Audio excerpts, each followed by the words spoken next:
Finally mga boss, the long wait is over. Eto na si LeBron James para sa kanyang panibagong team. Welcome to Philadelphia 76ers mga boss. Ano nga ba ang buong kontrata dyan dito nga na LBJ? Tara't pag-usapan natin yan. So eto mga boss, breaking news. Matapos ng ilang linggong paghihintay ay finally meron ng panibagong team. Etong si LeBron James.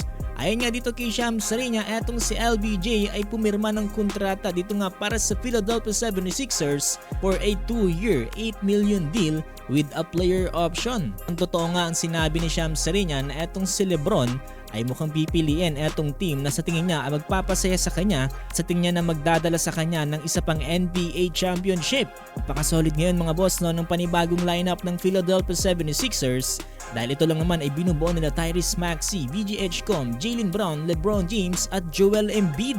Napakakumpleto ng team na to mga boss, wala ka nang hahanapin pa. Nakakalungkot lang din isipin na hindi talaga natin makikita etong tambalan ni LBJ at Stephen Curry dito nga para sa Golden State Warriors. Mukhang wala ring balak bumalik etong si LeBron dito nga para sa Cleveland Cavaliers at sa kanya pang former team ng Miami Heat, kahit na merong nag-leak dito nga sa YouTube channel ng Miami. Mukhang gumana rin yung panghihikayat dito nga ni Jaylen Brown dito nga kay LeBron James itong mga nakarang araw. Ang isa pang maganda dyan, etong si LBJ ay mukhang merong matalik na kaibigan dito sa team na to. At ito ngay walang iba kung hindi itong si Tyrese Maxey.